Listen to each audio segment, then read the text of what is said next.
So is bamboo a sustainable savior or misleading hype, where it is marketed as eco-friendly, but are these claims truly sustainable or just clever marketing? While bamboo does have green potential, its production often tells another story, from chemical treatments, unsustainable farming, and misleading environmental claims. This matters because it directly affects global goals. Greenwashing in bamboo products undermines SDG 12 through misleading consumers in their choices, SDG 13 through carbon neutrality claims, and SDG 15 through poorly managed bamboo farming that jeopardizes biodiversity and habitats. So when brands misuse bamboo's green image, trust takes a hit. Misleading claims about being carbon neutral or 100% sustainable confuses consumers, making it harder for them to spot truly eco-friendly options. This not only disempowers consumers' buyers, but it also slows real progress on sustainability, leading to a trust gap.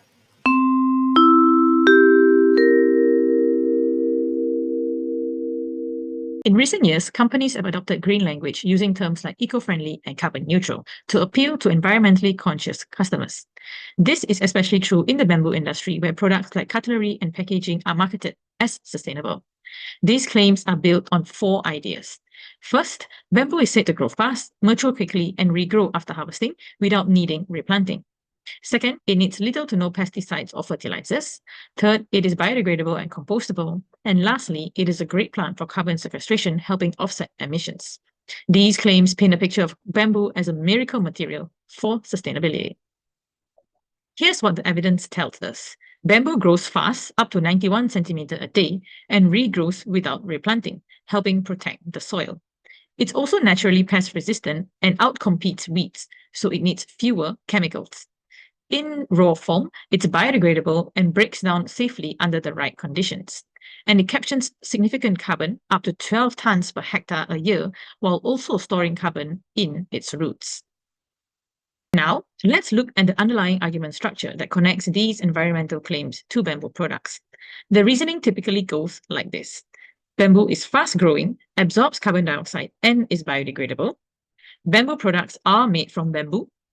Carbon offsets can neutralize any emissions from production. Therefore, bamboo products are eco-friendly and carbon neutral. It may sound logical, but this assumes that the benefits of raw bamboo apply directly to finished products, which isn't always true. It overlooks the full product life cycle, and relying on carbon offsets may not fully address emissions from production.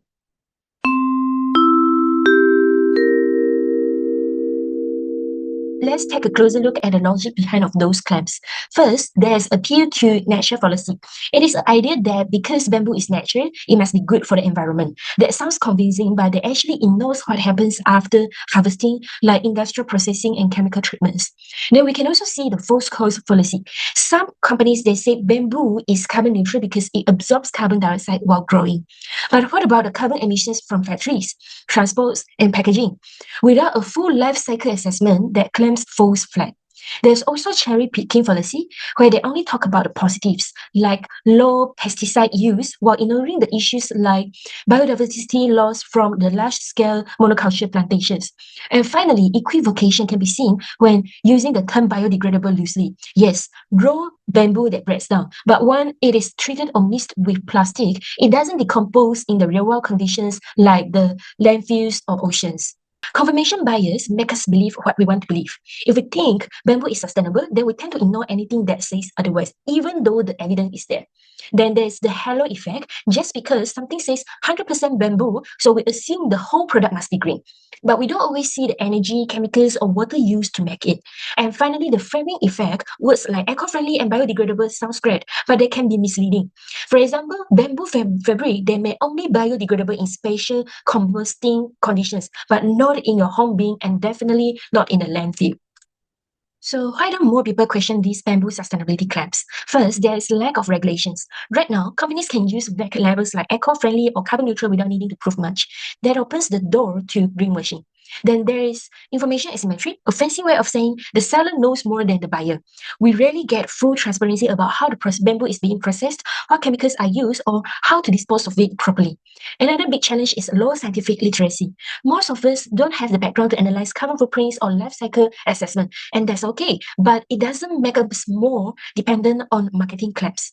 And finally, let's be real, we are all short on time.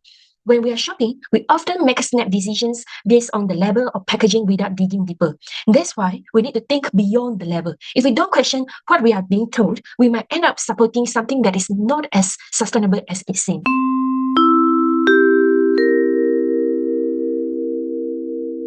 Although bamboo is often praised as sustainable alternatives, this reputation is often over-exaggerated and context-dependent. Its traits like renewability, biodegradability, and carbon capture are mostly species-specific that applies to more like moso and Japanese timber bamboo and applies only in their natural and untreated form. Raising global demand has led to large-scale monoculture plantation compared to the traditional farming that relies mostly on the chemical fertilizers and pesticides, undermining the claim of low-input farming and often causing more harm than good to the environment. Besides, many bamboo products such as textiles undergo intensive chemical processing using harmful substances like carbon disulfide, sodium hydroxide, as well as sulfuric acid, which weakens the bamboo's eco-friendly image. Without full life cycle assessment, claims of bamboo product being green or carbon neutral can be very misleading and leads to greenwashing.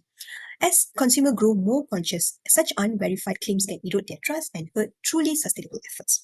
To address these issues, companies can adopt agroforestry with native species, use mechanical and enzyme-based processing instead of chemical processing, seek third-party certification, as well as conduct thorough cradle-to-grave life cycle assessment.